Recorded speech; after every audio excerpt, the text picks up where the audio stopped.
22 saksak ang kinamatay ng isang lalaki sa Cebu. Nagalit daw ang sospek nang biruin siya ng biktima na may halong tubig ang gawa niyang tuba. Nasa frontline balitang yan ng aming Visayas correspondent John Aroa, exclusive.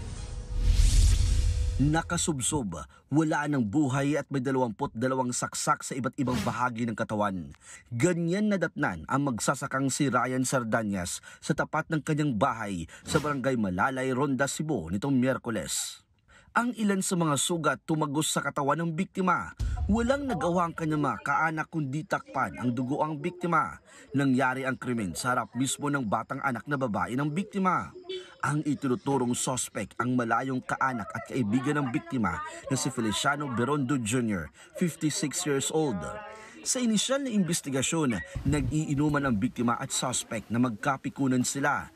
Nilait daw kasi ng biktima ang tuba na gawa ng suspect. Yung farmer is kumukuha ng tuba, nagbebenta siya ng tuba, ganun. Ngayon, kinantsawan siya ng victim na may halong tubig ulan daw yung kuan. Paulit-ulit na kinakantsaw, parang napuno siya.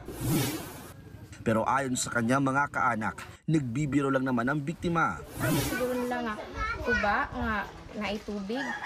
Biruan lang naman kasi yung sa kanya. Ganun ba may tubig? Ito namang suspect, mahilig din kasi yun makipagbiruan. Agad namang inaresto ang suspect. Nakumpiska rin ang ginamit niyang bolo na may habang 17 inches. Tumangging magsalita sa harap ng kamera ang suspect. Pero sa pakikipag-usap niya sa News 5, inamin niyang hindi siya nakapagpigil. Baka mawalan daw kasi siya ng kabuhayan dahil sa paratang ng biktima. Nakakulong na ang suspect sa Ronda Police Station at maharap sa reklamong murder. Nagbabalita mula sa frontline, John Aroa, News 5, Visayas. Mga kapatid, Jiggy Manikad po, iba na ang may alam at may pakialam sa panahon ngayon. Para sa konkreto, kumpleto at komprehensibong balitaan sa Frontline, mag-follow at mag-subscribe sa social media pages ng News 5.